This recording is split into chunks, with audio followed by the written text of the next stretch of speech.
Let's move on. What are the 3 E's of education training?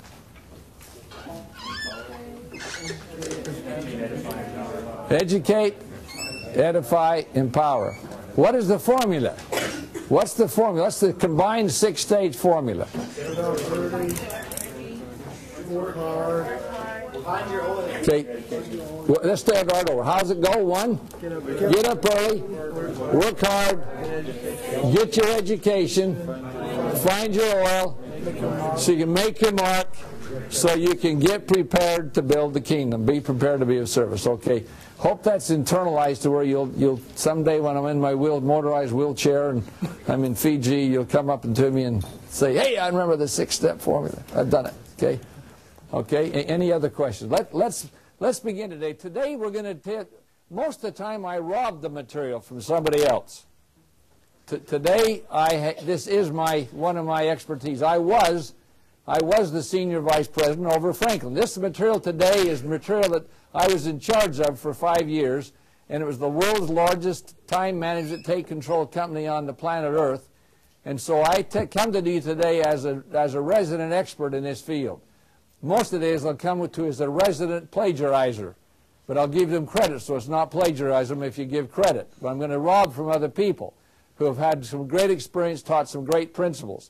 But today it's material that I really want you to know. This has had life-changing experiences for nearly everyone who's taken this course. It's a half-day or a full-day course. You're going to get it in less than an hour's time. So we aren't going to hit it all, but we will hit the highlights of what we're going to have today, and it really will have an impact on your behavior if you'll implement it. If you don't implement it, again, it's almost worthless. But I promise you, if you'll implement it, it will work. It will change your behavior. Some of you probably are already doing much of this, and we're just going to be retooling you up a little bit.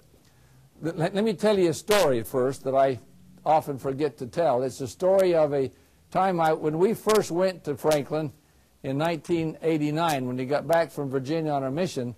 We were invited in to become part of this corporate team. We'd never worked for a corporation in our life. We'd always been self-employed. But it was an opportunity. We'd retired from our other life, and Hiram Smith and Bob Bennett and a couple others were getting this company started, and invited me to come on board. I did so. We decided to do it. My first assignment was to open the international operation and to start building the Franklin system internationally. So we wanted to launch in England. And so we were going to move there, and then we decided our kids had moved around enough, and so we decided I would commute. So it's quite a nice commute from Heber City to London, England. But we'd do that 8 days a month. I would go to London, and we'd set up a plant and got the whole operation going and made it work for several months operating that way. But my story begins with, we had no idea how to really start there. We had no customer base, had no office, no employees. And so, but Merrill Lynch was one of our biggest customers at the time in the U.S. And so my wife and I went over for an exploratory visit, and we went in and knocked on the door of Merrill Lynch, the head office of the company in downtown London. I introduced myself to the receptionist, told her who I was, and I was with Franklin. At that time, it was the Franklin Quest company, Franklin International Institute, in fact. And she said, "Let me go get our head guy." And he went out. She went back a minute. A minute later, he came out. He just walked very quickly towards me. He's dressed very nicely in a lovely, lovely business suit in the London style, and came right at me, almost like he was going to attack me. But as he got to that point, he stopped, and he put his arms on my shoulder, and with tears in his eyes, he said to me, "You saved my life." Now, I didn't know what to say to him because I'd never met the man in my life, and I said, I tried to make some little joke about, whatever happened, it wasn't me. I promise it wasn't me. And he said, "Yes, it was you, not you personally, but you saved my life." And then he told me this story. He said he was the highest producer in Merrill Lynch's London office, had been for several years, makes a couple of £1 million a year in commissions. I mean, that's $3 to $4 million a year in commissions for U.S. Pretty nice living wage. Most people can live on that if they try hard. He he was making this big bucks, and he was telling himself, he had a wife and a child, and he wasn't Latter-day Saint. He was telling himself that he was doing all of this for his family. His family was really important to him. And so he was convinced that he was doing this for his family. Then he got a hold of some of Hiram Smith's tapes, who was the founder of the show, and who had his time management training on some little little cassette tapes. And Merrill Lynch had had a lot of training in the States, and so he had gotten his hands on some of Hiram Smith's these two tapes. Listened to them about 5 times, he said. And he said every time he did, when he started to incorporate what he was learning, he said it changed his life dramatically. What I'm going to give you at the end today, when we finish the class today, you'll see what was really the life-altering experience for him. He finally discovered where his values really were and where he was out of whack. His value system, his family was important to him, as was making money, being financially independent. But instead of having his family up here and making money down here, he was like this. He had 2 values, both important to him, but one was really more important than the other one. And he didn't really know that till he took the time to sit down and write his Constitution and decide how to do that. And when he did, he discovered he was out of sync. And then when he did reverse it, and realizing what he set some goals to decide how he's going to make that happen, how he's going to make this transition in his life and put his family on top, it impacted his behavior, his family life, and everything that he said was the most important to him. He was still making money with Merrill Lynch. He still had a high priority for the almighty pound. It was big to him. But it had been put in perspective. And he had realized that his life really didn't revolve around the British pound. It revolved around his family and making his little boy and his wife an important part of his team. You saved my life.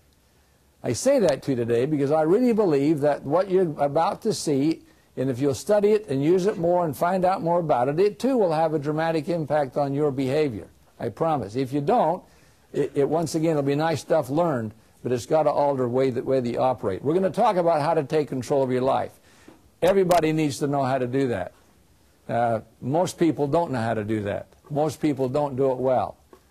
Most people, 2 big words you'll have, and we'll speak about these next week bigger time, is because one of the words, the world is either proactive or reactive.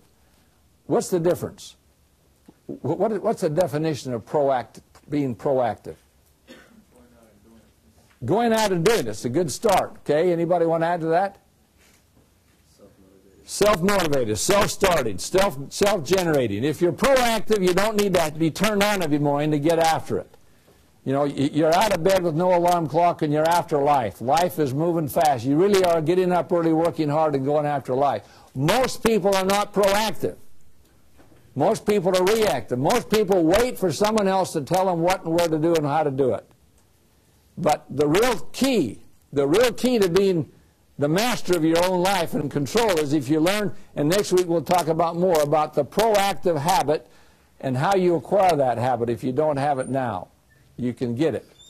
But first of all, I want to do a little exercise with you. I want you to look at me. I wore a tie today just so you'd be impressed. I want you to look at me as long as I tell you to. Don't say a word. Don't look at your notes. Don't look at your computer. Don't look at your best friend. Just stare at me until I tell you to stop, okay? I'll tell you when to start, okay? You ready? Begin.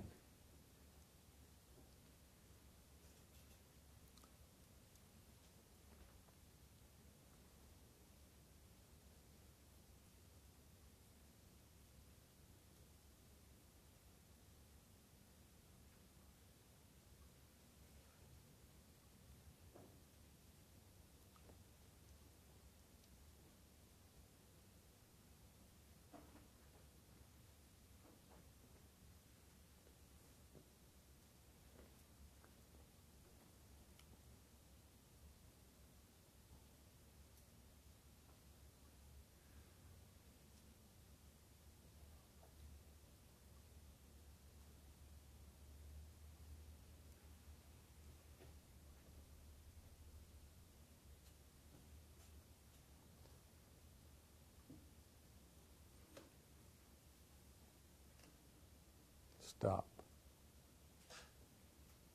How long was that? A minute. How long did it feel? You know, that had to be one of the longest minutes of your life, okay? It was for me, okay? It was for me. Watching 95 people stare you down and just look at you like you're a dumbhead some way, you know, has to be an important minute. You know what, though? A minute is a long time. A minute is a long time. If you're out of bed in the morning at 5:30, 6:30, whatever you get up early means to you, if you're out of bed at that time and go to bed at 10:30 at night, from 5:30 to 10:30 is 17 hours.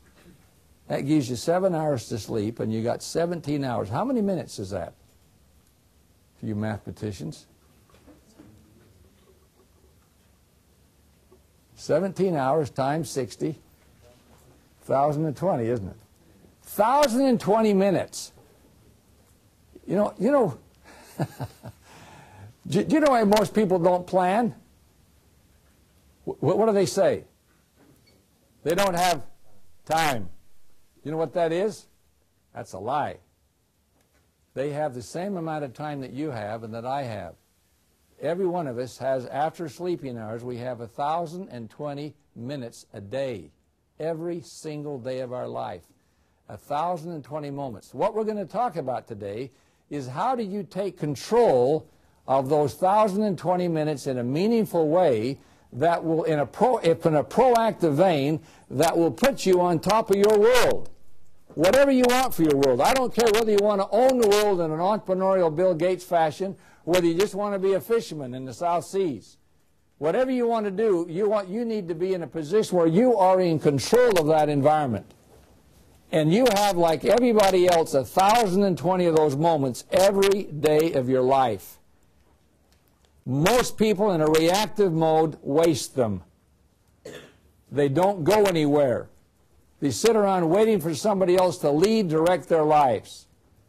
And before we're through today, you'll know that that is a very poor substitute for how you could feel and how you will warm up in life, what you could accomplish, if only you could figure out an easy plan, an easy way to implement a system that will allow you to take control of that 1,020 minutes every day. Okay? You okay so far? Anybody want to quit the course withdraw? You okay? All right, let's talk about it for a minute then. I want to give you probably the most important formula today that you're going to get, and maybe one that will impact your life. And I'm going to teach you what the tri-equation is. This is called the Franklin tri-equation.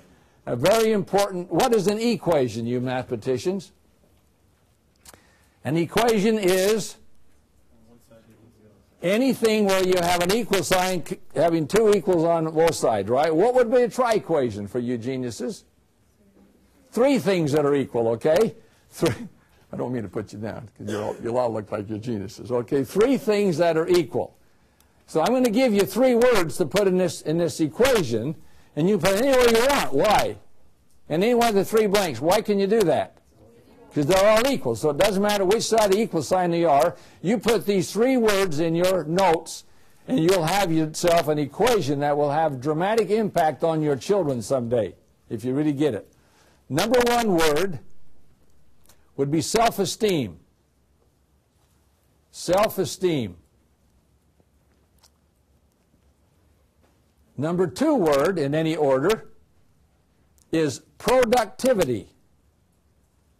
Productivity. And the third word is event control. Event control. Now, before I go on to this, I should have told you why the word event is such an important word. And let me ask you the question, how would you define time? How do you define the word time? Give me a definition of time. It's not easy, is it, when you think about it? We all know what it is, but how do you define it? Anybody want to try? A method for measuring events. Okay, that's good, pretty good. That's dang good. Let me just give you a simple formula for the sake of time. Time is a series of events that happen one after the other. Time is a series of events that happen continuously, totally one after the other, okay? That's time. At least that's some people's definition. I kind of like that. It's a series of events that just keep happening. Right? Like today, if you think about it, you're going to have 60 events, theoretically, of your 1,020 you're going to give to me. You give me 60 of those event moments and said, Richie, do something with those 60 minutes for me. I want to be empowered today with something that will affect my behavior for the best, for the good, to become a better person, better manager, better human being, better parent, better mom and dad, better entrepreneur, better business person, better teacher. How can you give me something in that 60 minutes that justified my coming to your class today? And so then I've got to say, in my proactive way, I've got to say, okay, I got 60 minutes to do that, and I'm going to give you 60, enough to fill those 60 events. And there are a series that happen, they're going to happen one after another. That clock will never stop till 15 or 20 after when we quit this mess, okay? Really important that we see that those are events. And so let's go back to the tri equation. Self-esteem equals productivity equals event control. Got it? Now let's have a, come up here, will you? You're tall enough, big enough to have, I need a visual aid here. Got to have the man from Fiji to, I'm a lot bigger specimen than he is, but how do we look? Okay. Use your two hands, put your two hands up, okay? Self-esteem, productivity, event control.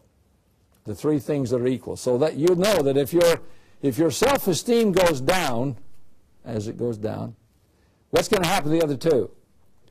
Your productivity is going to go down, as is your event control. You're not controlling as many events. If your productivity is high, what did I tell you about these other two? You're controlling lots of events, and you love life. You feel good about yourself. Life, I want to tell you, lots and lots and lots and lots of corporate people have tried to dissuade us from saying this is a good formula, but nobody has ever done it. The millions of people that have seen this, they've all eventually conceded that it really is, it goes up and down as this goes up and down. You got to stay with me, buddy. Oh, yeah, I got no chance, man. I should have.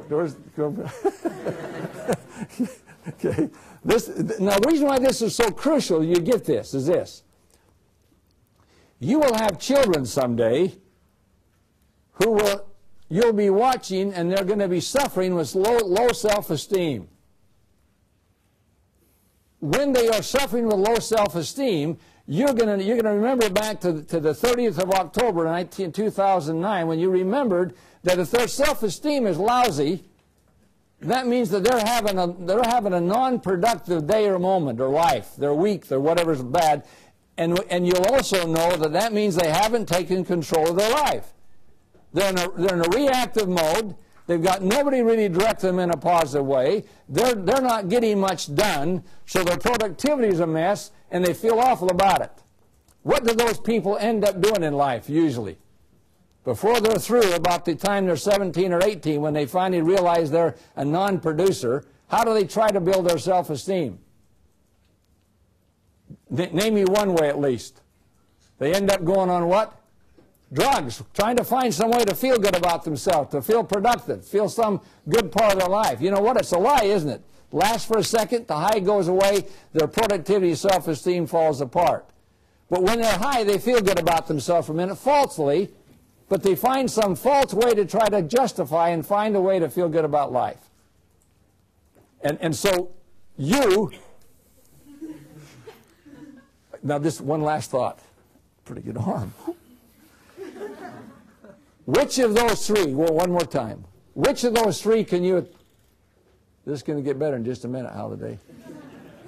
Which of those three would you attack? If you got a problem down here, which of those three are you going to attack? Hear how all three of those words? Think about it, or really think about it. Which ones are a result of something else?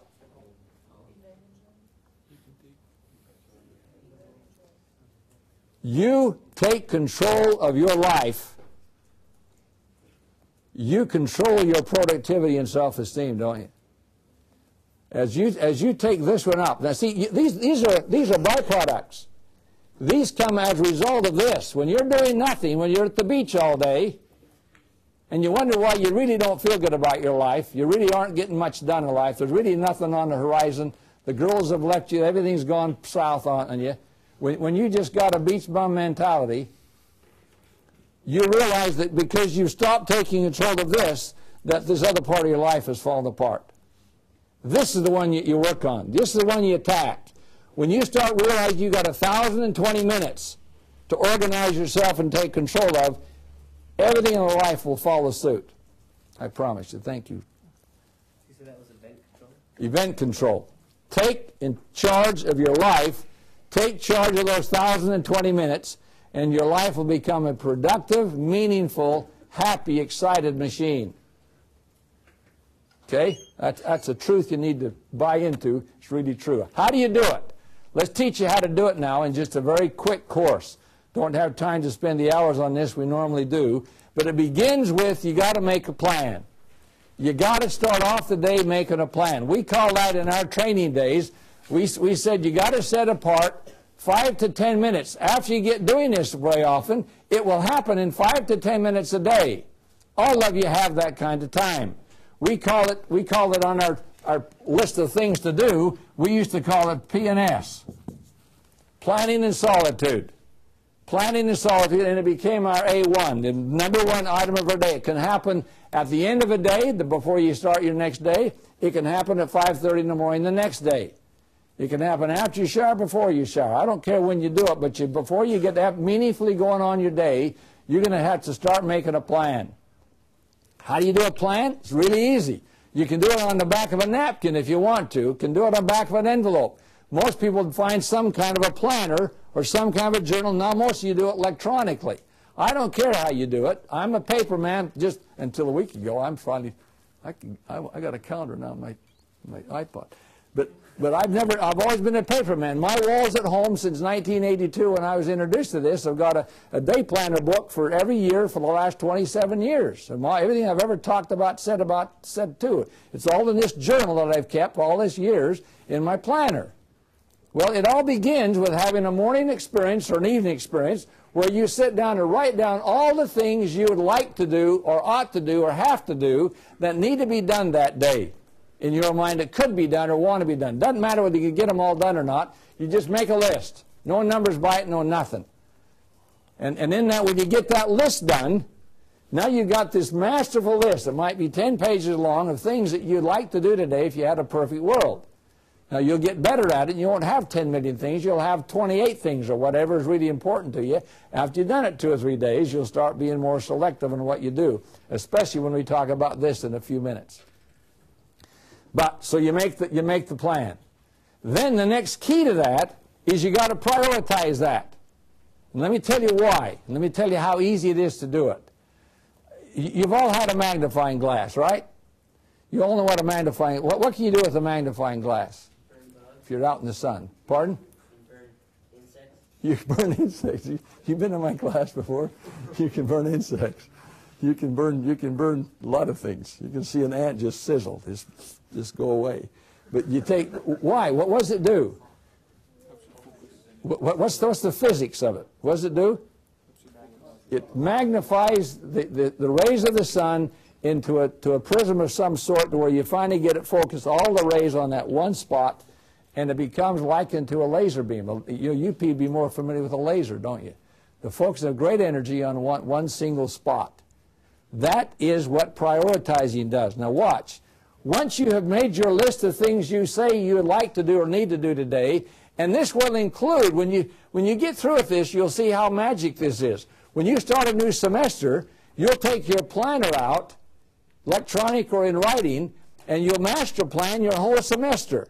You'll take your syllabus from every class, and you put all the reading assignments and all the test scores, exams, the test days, papers are due, this is due, and then you'll have a paper due on the 15th of October. So on the 7th of October, your planner will come up and say, begin writing this paper. You've got a week left to get the paper written. You know, here's what you got to read.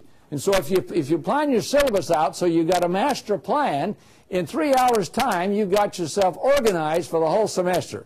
You know, every day you're going to have an exam, every paper to do, every day you got to write it when you got to put the final draft in. It's all there so that when you wake up in the morning and you open up your planner to that day's activities, it will already have in there things that you pre-planned several weeks ago when you said, I'm going to organize myself for the semester.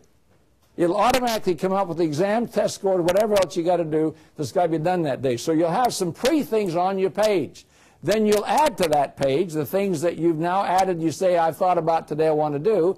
And then you prioritize by saying, is that an A? Meaning what? I have to do it today. It's got to be done today. It could be a B, which means I hope I get to it today.